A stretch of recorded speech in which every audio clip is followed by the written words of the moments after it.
Hi everyone, I'm Jess Farr-Cox. Welcome to my paper for Haunted Shores. This is Sharks, Lies and Videotape. I'm a lecturer in the Department of English at the University of Bristol, and I also recently completed my MA in Literature and Film at Exeter with a dissertation on masculinity, sharks and bullfighting. The literature and cinema continually blurs the line between fiction and reality. For example, in Quint's claim in Jaws, the film doesn't happen in the book, to have been on the USS Indianapolis, which was a real ship. My paper considers the vexed relationship between truth and lies in the way that sharks are presented on film and in popular literature, and particularly when they are in opposition to or in combat with a group of men. I explore attempts to purchase credibility and authenticity in relation to the reductive myth-making around sharks and the stories we tell about them, paying particular attention to thrillers, which is a genre often ignored by scholarship. So I want to start with thinking about victim blaming as a category of lie, sometimes subtle, sometimes not.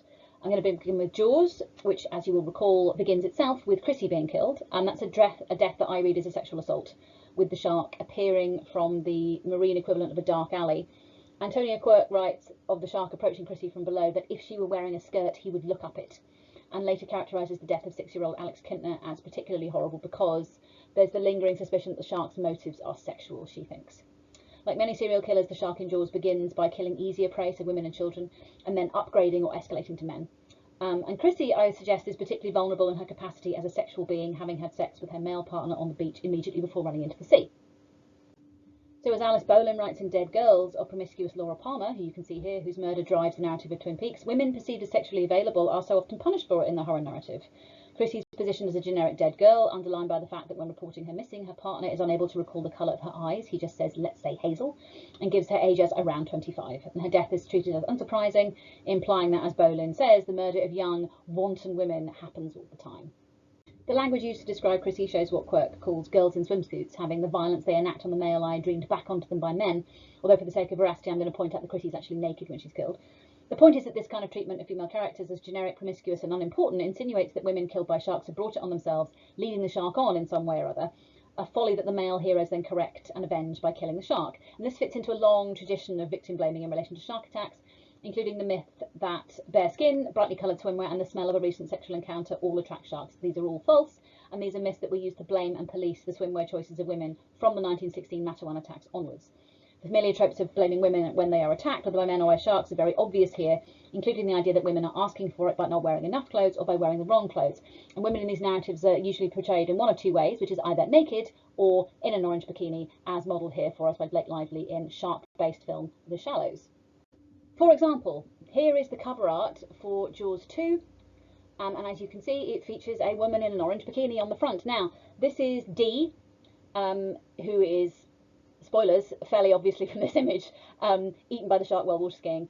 And she's described in the text only as blonde, tawny and long-limbed. That's it. The colour of her swimwear, in fact, the fact that she is even wearing swimwear, we might expect her to be in a wetsuit, for example, is not specified. And yet, there she is in an orange bikini. Here we can see the cover art for Tubarão. That's the Portuguese translation of Jaws. Now, as you can probably tell, this is a mirror image of the cover art used for Jaws 2, as we saw a moment ago. But there is no water skiing in Jaws. So this is, I suggest, cover art put together by somebody who have not actually read or seen Jaws, because there's no water skiing. This is again, just from a different angle. Here's another example. Again, this time the woman doesn't even get a name because there are no women in this book. Killer Sharks is, despite the subtitle, a very loosely fictionalised account of the sinking of the USS Indianapolis in 1945. For anyone that doesn't know, that is the greatest disaster in US Navy history. In 1945, the Indianapolis was torpedoed by a Japanese submarine. There were 1,000 people aboard, around 700 of them died, including several people who were eaten by sharks after being in the ocean for 5 days. Clearly, there were neither women nor orange bikinis aboard the Indianapolis, and yet there she is on the cover in an orange bikini. So that image from the cover of Killer Sharks leads me into the next kind of cluster of types of lie and half-truth that I want to explore. And in this section, I want to consider various forms of whiteness. So whiteness that removes context, whiteness that ignores indigenous and enslaved people, and their relationships to sharks, which are very interesting and very different from the relationship that white people, particularly white men, have with sharks, and whiteness in terms of the great white shark itself being strangely kind of semiotically blank and therefore open to being misrepresented or misunderstood. So to stay with killer sharks for a moment, it's not just the woman on the cover here that is a lie. In fact, more or less every element of this colour is dubious. The title, you'll notice, again tries to shift the blame for the incident, this time onto the sharks, rather than onto the people being eaten by the sharks, but also the sharks rather than the Japanese warship, the Nakapo, that torpedoed the Indianapolis, or the US Navy, who failed to notice that they hadn't heard from the ship for 5 days. Other lies and inaccuracies here include the subtitle, which promises us the real story, but in fact delivers nothing of the kind. The woman herself, as I've already explained. I think also the white background, which removes both her and the shark from any kind of explanatory context. And finally, the shark itself, which, as I'll come back to in a moment, is entirely the wrong species. And even the name of the author is a lie. So Brad Matthews is a pseudonym. The first person narrator of Killer Sharks is supposedly Brad Matthews himself, again, kind of positioning the book as a sort of memoir, rather than what it is, which is actually a thriller, ripping off a terrible tragedy. Brad Matthews is a pseudonym for the thriller writer Nelson DeMille, who was barely 2 years old when the Indianapolis was deployed. And therefore, clearly not Brad Matthews or anything like Brad Matthews. Matthews is supposedly both a former naval officer like Quint and an oceanographer with some kind of expertise in sharks like Hooper. And he states that after watching his comrades being eaten around him after the torpedoing of the Indianapolis, he dedicated the rest of his life to killing as many sharks as possible, so very similar to what Quint expresses in Jaws. But also echoing the thriller writer and prize fisherman Zane Grey's assertion in The Field and Stream Reader that every shark killed may save one or more lives. That assertion, Zane Grey's assertion, you might recall Donald Trump saying something similar in 2018, and Stormy Daniels famously described President Trump as obsessed with sharks, and in particular shark documentaries, including those about the Indianapolis. So actually, more Americans are killed annually by being struck by lightning than by being attacked by sharks. Sharks kill around 1 person per year in American coastal waters, whereas lightning kills around 47 Americans per year, and that's taken as a totality across a much larger area of both American coastal waters and the landmass itself. So again, here we can see that the idea of sharks as taking an enormous toll on the human population is also a lie, particularly in the context of the estimated 100 million sharks killed every year for their fins or as bycatch. I think I want to suggest that sharks are being used here as a kind of convenient blank container for all sorts of frightening things, as a sort of handy enemy. I think perhaps President Trump felt that he would never be unpopular for saying that sharks were bad. There is, however, a little bit more going on there than just President Trump kind of positioning himself as against sharks, whatever that means, or saying that sharks are bad. There's a peculiarly nationalist flavour to the juxtaposition of sharks and American men, particularly white men and particularly soldiers. So American fear and loathing of sharks was made concrete by the Matawan shark attacks in 1916, and you can see here in the image some graffiti commemorating those attacks at Matawan Creek. Those attacks supposedly inspired Peter Benchley to write Jaws. I don't think Peter Benchley's ever definitively said one way or the other, but there are certainly some similarities, particularly in the attack in Jaws that takes place in what's called the pond. In the real life attacks, a shark swam up the creek from the ocean and attacked a small boy in shallow water. So the Matawan attacks certainly contributed to the positioning of sharks as this kind of very frightening creature, very unpredictable creature. And that was later fed by wartime stories in local newspapers of men serving in both the Navy and the Air Force being attacked by sharks after their ships or planes had been damaged. The historian Janet Davis writes that during World War II in particular, readers were transfixed by descriptions of imperiled servicemen in shark-infested waters, placing sharks and heroic men, again mainly white men, into direct opposition and tacitly aligning sharks with racial and national others, as well as positioning sharks as something that needed to be fought against as if in some kind of war. Janet Davis says this. She says, American journalism, quote, magnified a growing cultural anxiety of ubiquitous monsters lurking and poised to kill. The monumental wartime mobilization of millions of people placed more Americans into contact with sharks than at any time prior in history, spreading seeds of intrigue and fear and creating an enduring cultural figure, the shark as a mindless, spectral terror that can strike at any moment, a haunting artifact of World War II that primed Americans for the era of Jaws. Generally speaking, sharks only actually kill large numbers of people at one time in either one-off incidents, such as the wreck of the Indianapolis, or when regular transportation routes incur large loss of life, as in transatlantic slavery. and in more recent times, overloaded vessels of refugees crossing the Mediterranean, as described in a paper by the archaeologist Ralph Pedersen, who was warned about sharks when attempting to recover a shipwreck in the Mediterranean Sea. So in Solomon's novel The Deep, for example, a frilled shark, and I've included an image of a frilled shark for anyone who's not familiar with them. They are quite striking looking creatures, I think. A frilled shark establishes a territory under an ancient slave ship route because she had, quote, never forgotten the reign of bodies.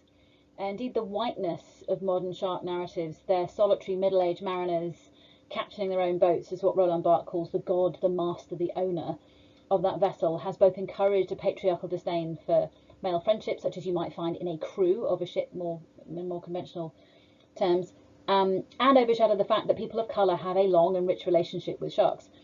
That's true of both indigenous island races, particularly somewhere like Hawaii, where sharks were used in kind of gladiatorial combat, and displaced enslaved peoples. Bennett and Rediker have attempted to rectify the lack of literature on blackness and the sea, noting a violent proximity between people of colour and sharks, and stating that, quote, the shark and the slave trade have gone together from the beginning. That's Rediker. And that's an absence in scholarship that I think we might characterise as a lie by omission. So I mentioned earlier that the shark on the cover of Killer Sharks is the wrong species. The sharks involved in the USS Indianapolis disaster were identified as tiger sharks and oceanic whitetips from the accounts given by survivors. But the shark on the cover of Killer Sharks is neither of these. I think the strange kind of muddy colour, the position of the eyes, the shape of the teeth, and the enormous size are all entirely wrong for either of those species. On the right, another thriller based on the Indianapolis, Terror at Sea, goes further and devotes 2 entire pages to telling readers categorically that the sharks at the Indianapolis were great whites. It gives the Latin name, for example. And again underscores the nationalist warlike positioning that I've already gestured at by comparing the great white to a torpedo. Terror at Sea came out in 1981, so only a few years after Jaws, the book, came out in 1974, the film came out in 1975. And I suggest that this, I think we have to assume deliberate error of species, is part of a more general proliferation of new shark narratives, so in other words, stories about sharks that were being told after Jaws, and the repositioning of existing shark-related literature in relation to Jaws, which went on during the late 70s and early 80s. So here's an example of the kind of repositioning and perhaps attempting to purchase relevance that I am talking about. So here is Zane Grey's book, Shark, The Killer of the Deep. And this was published in 1976, so it's the year after Jaws was released in cinemas. The book Jaws came out in 1974. And Grey's son, Loren Grey, edited several new editions of his father's stories in the late 70s. And he both dismisses Jaws while simultaneously trying to reposition his father's works in relationship to it. He actually also, in this book, in the introduction to one of Zane Grey's stories, suggests that Zane Grey himself was the inspiration for Hemingway's Old Man and the Sea, which is an extraordinary claim that Hemingway vigorously denied. In Shark, Killer of the Deep, Loren Grey points out that Zane Grey's film White Death, which came out in 1936, in which Zane Grey more or less plays himself. The film tells the story of an American fisherman saving an Australian town from a terrifying white shark. They had great difficulty filming it, actually, because they couldn't, when they went to Australia to film it, they couldn't actually find a shark big enough to look good in the film, and there was quite a stunning lack of sharks actually at the time. But White Death came out in 1936, and so it predates Jaws. Loren Grey only just stopped short of implying that Benchley stole the whole idea for Jaws from Zane Grey's film, and he writes, Peter Benchley, please note, before giving a plot summary of White Death. Loren Grey, my favourite thing, also implies that he himself hasn't actually seen Jaws, and he describes Blue Water, White Death, which came out in 1971, which is a brilliant film, as, quote, the greatest shark film ever made, at least that I have seen. So returning to errors of species, I would like to point out it's not just Killer Sharks and Terror at Sea that get the species wrong, but also some of the cover art and film posters for Jaws itself. So that famous image of the shark approaching the surface from below was recently captured with an actual great white shark. You can see it on the right here. This brilliant photograph by the wildlife photographer Ewan Rannikin. And as you can see, comparing it to the film poster, the position of the eyes, the shape of the teeth, and the shape of the jaw are all completely different. I suggest that the shark that was used for the cover art of Jaws and the posters was in fact a mako. I also want to briefly mention errors of gender. So the shark in Jaws, and actually throughout all shark narratives that I have read, with the obvious exception of Jaws 2, in which the shark is specifically female, I would suggest, purely so that Hank Searles, who wrote Jaws 2, can describe her mating, the shark in Jaws is continually referred to as enormous and male, despite the fact that, as you can see from this diagram, the females are around 20 to 30% bigger than the males. There is no point in Jaws when the shark is referred to as anything other than he, and even the shark expert Hooper does not point out at any point that such a large great white is very unlikely to be male. Benchley's book actually includes a heavy-handed moment when the shark leaps out of the water over the boat, apparently specifically so that the characters can see its claspers. So sharks have two penises, they're called claspers, and therefore confirm its gender. And as I said recently in an interview for the Daily Jaws, in the book at that moment Quint actually shouts at the shark, "I can see your cock, you bastard." So there is no question whatsoever that this is a male shark, even though the size clearly suggests otherwise. So the final kind of whiteness I want to consider here briefly is the whiteness associated with horror, which is most famously done in Moby Dick, but also in the brilliant novel The Sharks by Jens Bjørneboe. The Sharks is a historical novel set in 1899 that describes a mutiny on board ship, but it also deals with issues found throughout the rest of Bjørneboe's work, such as violence, masculinity, and mental illness. And it includes a moment in which the first mate goes mad and throws himself into the sea to be eaten by a hammerhead, which then rolls over to show the horrified watchers its, quote, full, white, long stretched belly. I think both to remind us of Moby Dick, but also to show the shark as horrifying precisely because it is a blank, white void. So in this section I want to consider ideas of the shark as void, as empty, as blank. So like the white whale that I just mentioned, the great white shark is endless in what it might stand for. That's Olivia Rotigliano. For example, Michael Fuchs lists interpretations that include a greatly enlarged marauding penis, a disguised hatred of women, and of Viet Cong. Those are all interpretations of the shark in Jaws. Dean Crawford notes the original trailer for Jaws described the shark as the devil, and he also lists interpretations such as an attack on American democracy, a punishment for the excesses of capitalism, and the menace of Russian submarines in the Cold War. Frederick Jameson, I think, is right that, quote, while none of these readings can be said to be wrong, their very multiplicity suggests that the vocation of the symbol, the killer shark, lies less in any single message or meaning than in its very capacity to absorb and organise all of those distinct anxieties. I think the question I want to ask here is whether the shark can bear the weight of so many messages and meanings, and if so, whether those meanings can all be present and yet still remain distinct and coherent. Rotigliano suggests that, quote, the shark both reveals the flimsy constructs of the human world and yet simultaneously presents an enormous construction of the human world symbolism. In a way, the most penetrating and devastating thing that the Amity residents have to deal with in Jaws is not a literal shark, but the metaphorical implications brought by one. So in other words, the characters in Jaws must deal with the spectre of the shark that has haunted the American imagination since the Matter One attacks in 1916 that I've already mentioned, managing the visions of panicky tourists and business owners rather than dealing with what the shark swimming about in their local waters is actually like. And that's particularly problematic because, as Fuchs, Jameson and Rotigliano indicate, the metaphorical implications of sharks are both complicated and contradictory. The shark gutting scene in Jaws, which I've given you a picture of here, is partly horrifying because of all the fluid and mess, but also because, as Hooper says, shortly before pulling out a license plate and a tin can, anything could be in there. So in other words, the shark is an example of what Lucy McKnight Hardy calls negative space. She argues that such voids should be deliberately left blank, allowing the space to simply exist, and encouraging the individual viewer or reader to impose their own fears, paranoias and phobias. Thus, the shark can also be read as a Barthesian statement about the death of the author and the malleability of meaning itself. So what that means is that the shark arrives in many narratives trailing semiotic baggage like so many barrels, as we've got here from Jaws. The drag can become unbearable and the various meanings kind of clang against each other, both contradictory and interchangeable, drawing us towards abjection and what Chris Davis calls the place where meaning collapses. Just as sharks themselves eventually sag and burst when they're kept out of water for too long, the internal pressure of the multiple meanings cannot build up indefinitely. Barth suggests that balance is necessary to support dense layers of meaning, and he praises the egg-like fullness of The Mysterious Island by Jules Verne, a novel that neatly contains Verne's obsession for plenitude, its multiplying overlapping signs creating what Barth calls a self-sufficient cosmology.